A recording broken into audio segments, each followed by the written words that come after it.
ഇത് നമുക്ക് റവയും കൊണ്ട് നല്ല സോഫ്റ്റ് ആയിട്ടുള്ള ലഡു ഉണ്ടാക്കാൻ ഇനി നോക്കാം. ഇതിലേക്ക് നമ്മൾ റവയും ചേർക്കുന്നുണ്ട്, കുറച്ച് കടലപ്പൊടി, തേങ്ങ, ശർക്കര, പാല്, ഏലക്ക, ഇങ്ങനെ കുറച്ച് സാധനങ്ങളൊക്കെ കൂടി ചേർത്തിട്ടാണ് ഈ ലഡു റെഡിയാക്കിയിട്ട് എടുക്കുന്നത്.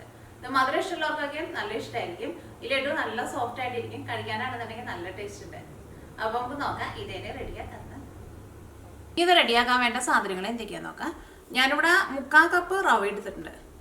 ഞാനിവിടെ വറുക്കാത്ത റവയാണ് എടുത്തേക്കുന്നത്, കാരണം വറുത്ത റവ എടുക്കണ്ട. ഈ റവ നമുക്ക് നെയ്യിൽ വറുത്തിട്ട് എടുക്കണം. അപ്പോൾ വറുക്കാത്ത റവ 3/4 കപ്പ് എടുക്കുക. പിന്നെ ഞാനിവിടെ മെഷറിംഗ് കപ്പിലാണ് എടുത്തേക്കുന്നത്. അപ്പോൾ നിങ്ങളുടെ അടുത്ത് മെഷറിംഗ് കപ്പ് ഇല്ലയെന്ന് വെച്ചിട്ടുണ്ടെങ്കിൽ നമ്മൾ ചായയൊക്കെ കുടിക്കണ ഇതേപോലത്തെ ഗ്ലാസ് ഉണ്ടല്ലോ, ഈ ഗ്ലാസ്സിൽ ഒരു 3/4 കപ്പ് റവ എടുക്കുക. പിന്നെ വേണ്ടത് കടലപ്പൊടിയാണ്. കടലപ്പൊടി ഞാനിവിടെ 1/4 കപ്പാണ് എടുത്തേക്കുന്നത്. അപ്പോൾ നിങ്ങൾ എടുക്കണ സെയിം ഗ്ലാസ്സിൽ തന്നെ 3/4 കപ്പ് റവ എടുക്കുമ്പോൾ 1/4 കപ്പ് കടലപ്പൊടി എടുക്കുക. പിന്നെ ശർക്കര എടുത്തിട്ടുണ്ട്. ശർക്കര ഞാനിവിടെ 175 ഗ്രാം ശർക്കരയാണ് എടുത്തേക്കുന്നത്. അതിപ്പോൾ കുറച്ച് കൂടിയാലും കുറഞ്ഞാലും കുഴപ്പമില്ല, നമ്മുടെ മധുരത്തിനനുസരിച്ചിട്ട് ചേർത്ത് കൊടുക്കുക. പിന്നെ റവ വറുത്തെടുക്കാൻ വേണ്ടിയിട്ട് നെയ്യും വേണം. ഞാൻ കാഷ്യൂനട്ട് എടുത്തിട്ടുണ്ട്, അത് നമ്മുടെ ടേസ്റ്റിനനുസരിച്ചിട്ട് ചേർത്ത് കൊടുക്കുക. ഇതിപ്പോൾ മുഴുവനായിട്ടുള്ള കാഷ്യൂനട്ടാണല്ലോ, അപ്പോൾ ഇതൊന്ന് പൊടിച്ചിട്ട് ചേർക്കാം. പിന്നെ ഏലക്കായും വേണം. ഏലക്കായും ഞാനിവിടെ ഓൾറെഡി പൊടിച്ച് വെച്ചിട്ടുണ്ട്, നമ്മുടെ ടേസ്റ്റിനനുസരിച്ചിട്ട് ചേർത്ത് കൊടുക്കുക. പിന്നെ ഇത് നമ്മൾ ഉണ്ടാക്കണത് നെയ്യിലാണ് ഉണ്ടാക്കണത്, അപ്പോൾ അതിന് വേണ്ടിയിട്ട് നെയ്യും വേണം. അപ്പോൾ ഞാനിവിടെ കഴിഞ്ഞ ദിവസം ക്രീമിൽ നിന്ന് നെയ്യ് ഉണ്ടാക്കുന്ന ഒരു വീഡിയോ അപ്ലോഡ് ചെയ്തിട്ടുണ്ടായിരുന്നു. അപ്പോൾ ഇന്ന് ഞാനിവിടെ ഈ നെയ്യിലാട്ടോ ഇത് ഉണ്ടാക്കാൻ വേണ്ടിയിട്ട് പോണത്. പിന്നെ ഇതിലേക്ക് തേങ്ങയും വേണം. തേങ്ങ ഞാനിവിടെ ഈ ഗ്ലാസ്സിൽ നിങ്ങൾ അളവ് കാണിക്കട്ടെ.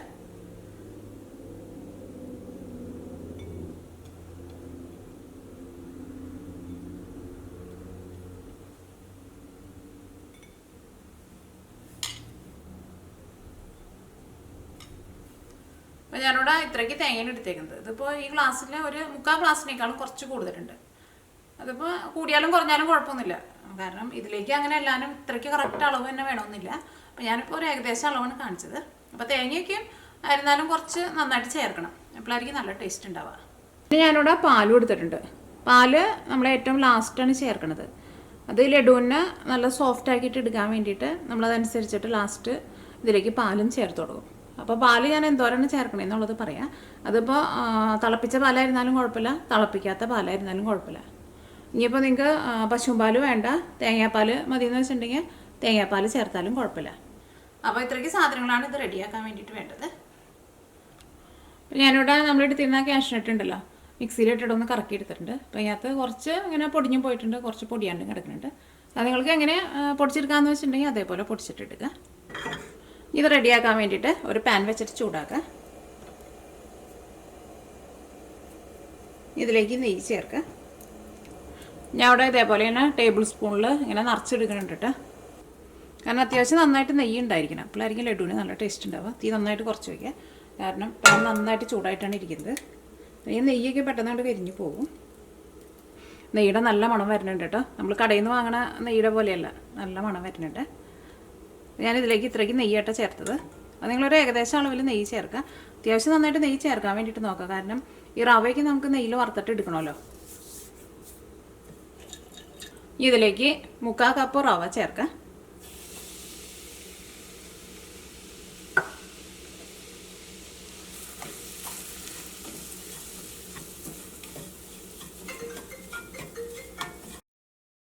ഇതിലേക്ക് 1/4 കപ്പ് കടലപ്പൊടിയും ചേർക്കുക. അത് റവ ചേർത്ത് കഴിഞ്ഞിട്ട് ഒന്ന് മിക്സ് ചെയ്ത് കഴിയുമ്പോൾ തന്നെ കടലപ്പൊടിയും ചേർക്കുക. ഇത് രണ്ടും കൂടിയിട്ട് നെയ്യിലിട്ടിട്ട് നന്നായിട്ടൊന്ന് വറുത്തിട്ട് എടുക്കുക. ഈ റവയ്ക്ക് ചെറുതായിട്ടൊരു കളറൊക്കെ മാറിയിട്ട് ചെറുതായിട്ടൊരു ഗോൾഡൻ കളറായിട്ട് വരണം. അപ്പോൾ തീ കൂട്ടിയും കുറച്ചും വെച്ചിട്ട് ഇതേപോലെ ഇങ്ങനെ എപ്പോഴും ഇങ്ങനെ ഇളക്കി കൊടുത്തുകൊണ്ടിരിക്കണം. ഇപ്പോഴായിരിക്കും എല്ലാ സൈഡും നമുക്ക് ഒരേപോലെ മുരിഞ്ഞ് കിട്ടുക, അല്ലെങ്കിൽ അടിയിൽ കിടക്കുന്ന റവയ്ക്ക് പെട്ടെന്നായിട്ട് കരിഞ്ഞു പോകും. ഇതൊന്ന് മൊരിഞ്ഞ് വരാൻ വേണ്ടിയിട്ട് കുറച്ച് സമയം എടുക്കും കേട്ടോ.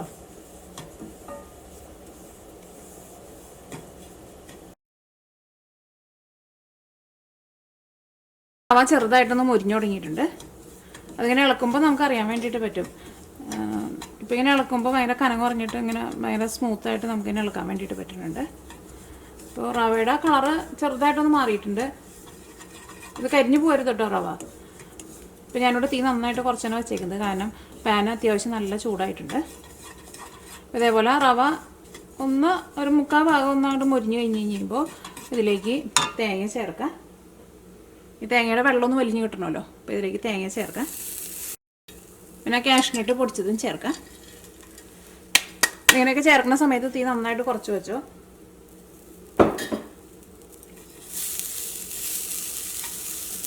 ഈ തേങ്ങയുടെ വെള്ളമൊക്കെ ഒന്ന് വലിഞ്ഞ് വരണം.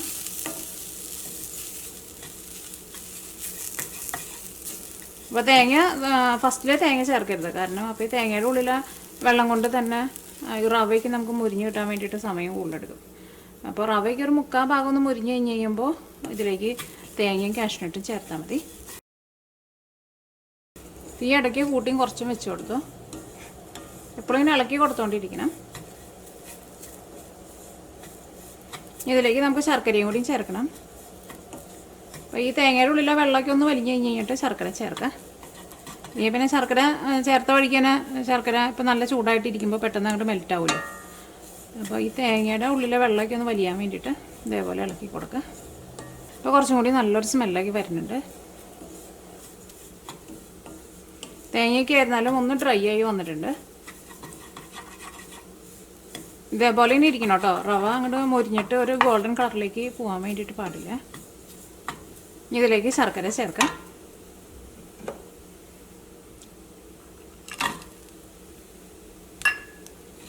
ഇത് നന്നായിട്ട് കുറച്ച് വയ്ക്കാം. അപ്പോൾ ഈ പാൻ അത്യാവശ്യം നല്ല ചൂടുണ്ടല്ലോ. അപ്പോൾ തീ കൂട്ടി വയ്ക്കണ്ടേ. ഇപ്പോൾ കല്ലുള്ള ശർക്കരയാണെന്ന് വെച്ചിട്ടുണ്ടെങ്കിൽ നിങ്ങൾ കുറച്ച് വെള്ളത്തിലൊന്ന് ഉരുക്കിയിട്ട് വേണം ചേർക്കാൻ വേണ്ടിയിട്ട്. ഒരുപാട് വെള്ളത്തിൽ ഉരുക്കിയിട്ട് ചേർക്കരുത്, കാരണം ഇതിലേക്ക് നമുക്ക് ഇനി പാലും കൂടിയും ചേർക്കണം. അപ്പോൾ ഇത്രയ്ക്ക് ശർക്കരയ്ക്ക് ഒരു 2 ടേബിൾ സ്പൂൺ വെള്ളം ചേർത്തിട്ട് ഉരുക്കിയെടുത്താൽ മതി ശർക്കര. അപ്പോൾ ഒന്നും കൂടി നന്നായിട്ടൊന്ന് പൊടിച്ച് ചേർത്താൽ മതി. അപ്പോൾ ഒരു 2 ടേബിൾ സ്പൂൺ അല്ലെങ്കിൽ 3 ടേബിൾ സ്പൂൺ വെള്ളത്തിൽ ശർക്കര നമുക്ക് ഉരുക്കിയെടുക്കാൻ വേണ്ടിയിട്ട് പറ്റും. അത് കഴിഞ്ഞിട്ട് അരിച്ചിട്ട് ഇതിലേക്ക് ചേർത്താൽ മതി. ഇതിലേക്ക് പാല് ചേർക്കാം. ഇപ്പോൾ പാല് ഞാനിവിടെ ഈ ഗ്ലാസ്സിൽ 3/4 ഗ്ലാസ് പാലാണ് ചേർത്തേക്കുന്നത്. കറക്റ്റ് എത്രയാണ് ചേർക്കണേന്നുള്ളത് പറയാട്ടോ. അപ്പോൾ ഈ പാലും കൂടിയാണ് ചെന്ന് കഴിഞ്ഞ് കഴിയുമ്പോൾ ആ ശർക്കരയൊക്കെ ആയിരുന്നാലും ഒന്ന് മെൽറ്റാവും. അതായത് തീ നന്നായിട്ട് കുറച്ചിട്ട് നമ്മളൊരു 5 മിനിറ്റ് ഒന്ന് മൂടി വയ്ക്കും. അപ്പോൾ ഇതിലേക്ക് പാല് ചേർക്കാം. ഇതിലേക്ക് ഏലക്കായ പൊടിച്ചത് ചേർക്കാം. അത് ഒന്നല്ലെങ്കിൽ നിങ്ങൾ ടേസ്റ്റിനനുസരിച്ചിട്ട് ചേർക്കാം. ഞാനിപ്പോൾ ഇത്രയ്ക്കാണ് ഇതിലേക്ക് ചേർക്കുന്നത്. ഒരു ഏകദേശം ഒരു 3/4 ടേബിൾ സ്പൂൺ ഉണ്ട്. ഇതിലേക്ക് ഉപ്പും ചേർക്കാം. ഉപ്പ് ഞാനിവിടെ ഇത്രയ്ക്കാണ് ചേർക്കുന്നത്. ഇത് ഒരു 1/4 ടേബിൾ സ്പൂണിൻ്റെ അടുത്തുണ്ട്. 1/4 ടേബിൾ സ്പൂൺ മുഴുവൻ ചേർക്കണ്ട കേട്ടോ. അപ്പോൾ ഇത്രയ്ക്ക് ബാക്കിയുണ്ട്, കാരണം കൂടുതൽ ചേർത്താണെങ്കിൽ ഉപ്പ് കൂടും. അത് നിങ്ങൾ ടേസ്റ്റിനനുസരിച്ചിട്ട് ചേർത്തോ, ഒരുപാട് ചേർക്കണ്ട. ശർക്കര ചേർക്കണമെന്നുണ്ടെങ്കിലും ഉപ്പ് ചേർക്കണം. സാധാരണ നമ്മൾ കറിക്കൊക്കെ ചേർക്കണം അത്രയ്ക്ക് കൊണ്ട് ഉപ്പ് ആവശ്യമില്ല.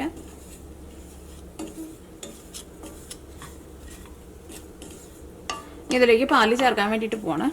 ഈ പാലും കൂടി ചേർത്ത് കഴിഞ്ഞ് കഴിയുമ്പോൾ ഈ ശർക്കര അതിൻ്റെ കൂടെ കൊണ്ട് മെൽറ്റ് ആവും. അത് കഴിഞ്ഞിട്ട് തീ നന്നായിട്ട് കുറച്ചിട്ട് മൂടി വയ്ക്കണം. ഇതിലേക്ക് പാല് ചേർക്കാം.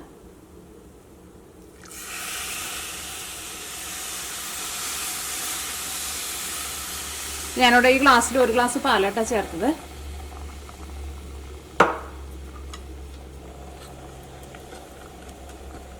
തീ നന്നായിട്ട് കൂട്ടി വയ്ക്കാം. ഇതൊന്ന് തിളച്ച് കഴിഞ്ഞ് കഴിയുമ്പോൾ തീ നന്നായിട്ട് കുറച്ചിട്ട് മൂടി വയ്ക്കണം. ശർക്കരയ്ക്ക് ഇതിൻ്റെ കൂടെ നന്നായിട്ടാണ് മെൽറ്റ് ആയിക്കോളും.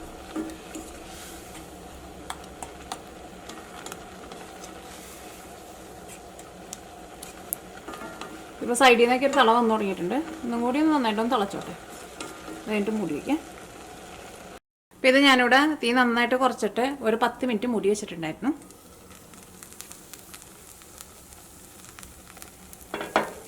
അത്യാവശ്യം നല്ല ചൂട് നിൽക്കണം. അപ്പോൾ തീ അത്രയ്ക്ക് അങ്ങോട്ട് കൂട്ടി വെക്കണ്ട, അന്ന് ഒരുപാട് കൂട്ടി വെക്കുകയും ചെയ്യരുത്. അടിയിൽ പിടിക്കാത്ത രീതിയിൽ വെക്കുക. അതിപ്പോൾ വലിയ ബർണറൊക്കെയാണെന്ന് വെച്ചിട്ടുണ്ടെങ്കിൽ മീഡിയം ഫ്ലെയിമിനേക്കാളും ഒരു പൊടിക്കൊന്ന് കൂട്ടി വെച്ചാൽ മതി, അല്ലെങ്കിൽ ചിലപ്പോൾ അത് അടിയിൽ പിടിക്കും. ഇത് മിക്സ് ചെയ്യാം.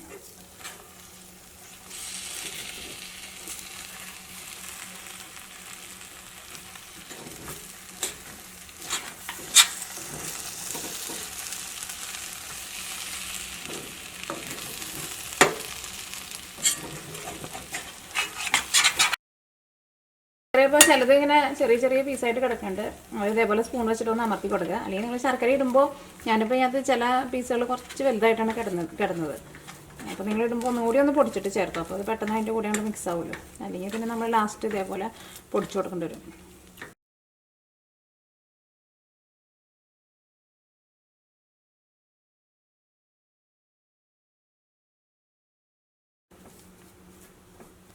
ഇനി ഇതിലേക്ക് 1 ടേബിൾ സ്പൂൺ നെയ്യും കൂടിയും ചേർക്കാം.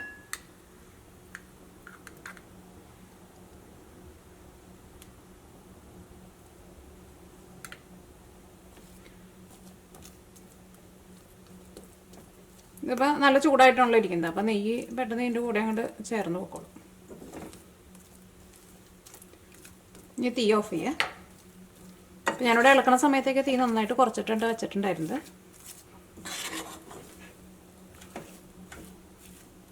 ഇനി ഇത് നന്നായിട്ട് ചൂടാറി കഴിഞ്ഞ് കഴിയുമ്പോൾ നമുക്ക് ഇഷ്ടമുള്ള ഷേപ്പ് ആക്കിയിട്ട് എടുക്കാം. അപ്പോൾ നമുക്കിത് ചെറിയ ചെറിയ ബോളായിട്ട് ഉരുട്ടിയിട്ട് എടുക്കാം. അപ്പോൾ ഇത് ചൂടാറാൻ വേണ്ടിയിട്ട് വെയിറ്റ് ചെയ്യാം. എന്നോട് എടുത്തിരുന്ന ശർക്കര സാധാരണ നമ്മൾ കരിമ്പിൽ നിന്ന് എടുക്കുന്ന ശർക്കരയായിരുന്നല്ല, ഈ കുമ്പളങ്ങയിൽ നിന്ന് എടുക്കുന്ന ഒരു ശർക്കരയാണ് ഞാൻ എടുത്തിട്ടുണ്ടായിരുന്നത്. ഇത് ഇവിടെ ഒരു ചൈനീസ് കടയിൽ നിന്ന് ഞാൻ വാങ്ങിച്ചതാണ്. അപ്പോൾ സാധാരണ നമ്മൾ മറ്റേ നമ്മുടെ സാധാരണയുള്ള ശർക്കരയുണ്ടല്ലോ, ഏത് കരിമ്പിൽ നിന്ന് ഉണ്ടാക്കുന്ന ശർക്കര, ആ ശർക്കര പെട്ടെന്ന് അങ്ങോട്ട് അലിഞ്ഞ് വരും. അപ്പോൾ അതുകൊണ്ടാണ് ഞാൻ അതിലേക്ക് കുറച്ച് വലിയ പീസായിട്ട് ഇട്ടത്. ഞാൻ കരുതി ചൂടാകുമ്പോൾ പെട്ടെന്ന് അതിൻ്റെ കൂടെ ആയിട്ട് അലിയുന്നത്. പക്ഷേ ഇത് കുറച്ച് ഭയങ്കര ഹാർഡായിട്ടായിരിക്കാം. അപ്പോൾ അതുകൊണ്ട് തന്നെ അതങ്ങോട്ട് ഞാൻ വിചാരിച്ച പോലെ നമ്മൾ 10 മിനിറ്റ് മൂടി വെച്ച് കഴിഞ്ഞിട്ട് ആ ശർക്കര ശരിക്കും അങ്ങോട്ട് അലിഞ്ഞിട്ടുണ്ടായിരുന്നില്ല. പിന്നെ അത് ശർക്കര നല്ല സോഫ്റ്റ് ആയിട്ടുണ്ടായിരുന്നു. അപ്പോൾ ഞാൻ സ്പൂൺ വെച്ചിട്ട് ജസ്റ്റ് ഒന്ന് ഉടച്ചു കൊടുത്തപ്പോൾ പെട്ടെന്ന് അതിൻ്റെ കൂടെ അങ്ങോട്ട് ചേർന്ന് പോന്നു. അപ്പോൾ ശർക്കര എടുക്കുമ്പോൾ ഈ ശർക്കര വേണമെന്നല്ല കേട്ടോ ഞാൻ പറഞ്ഞത്. കാരണം ഈ ശർക്കര കുറച്ച് ഹാർഡായിട്ടാണ് ഇരുന്നത്. ഞാൻ സാധാരണ ഇങ്ങനെയുള്ള സാധനങ്ങളൊന്നും ഉണ്ടാക്കാൻ വേണ്ടിയിട്ട് ഞാൻ ഈ ശർക്കര എടുത്തിട്ടുണ്ടായിരുന്നില്ല. അപ്പോൾ ഈ പ്രാവശ്യം ആദ്യമായിട്ടാണ് ഇങ്ങനെ ഉണ്ടാക്കാൻ വേണ്ടിയിട്ട് ശർക്കര ചേർത്തത്. അപ്പോൾ അതുകൊണ്ടാണ് ഞാൻ വലിയ പീസായിട്ട് ഞാൻ ചേർത്തത്. ഞാൻ കരുതി അതിൻ്റെ കൂടെ പെട്ടെന്ന് അങ്ങോട്ട് ചേർന്ന് പോകുന്നു. പക്ഷേ അത് വിചാരിച്ച പോലെ അത്രയും അങ്ങോട്ട് ചേർന്ന് പോയില്ല.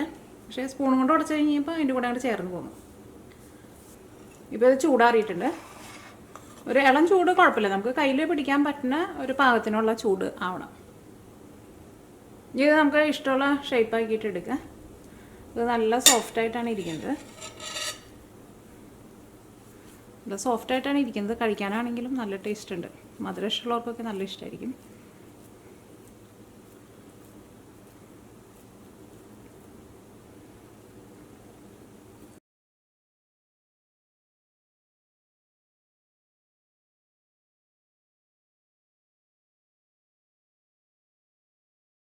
ഇപ്പോൾ റവയും കൊണ്ടുള്ള ലഡു റെഡി ആയിട്ടുണ്ട്. ഇത് റെഡിയാക്കിയിട്ട് എടുക്കാനാണെങ്കിലും വലിയ പാടൊന്നുമില്ലല്ലോ, നല്ല ഈസി ആയിട്ട് തന്നെ റെഡിയാക്കിയിട്ട് എടുക്കാനും പറ്റും. ഇതിലേക്ക് നിങ്ങൾക്ക് നെയ്യ് ചേർക്കണ്ട, വെളിച്ചെണ്ണ ചേർത്തിട്ടും നെയ്ക്ക് പകരം വെളിച്ചെണ്ണ ചേർത്തിട്ടും ഇതേപോലെ തന്നെ റെഡിയാക്കിയിട്ട് എടുക്കാം കേട്ടോ. അപ്പോൾ നിങ്ങളെല്ലാവരും ട്രൈ ചെയ്ത് നോക്കാം. നിങ്ങൾക്ക് എല്ലാവർക്കും നല്ല ഇഷ്ടമാവും ഇത്.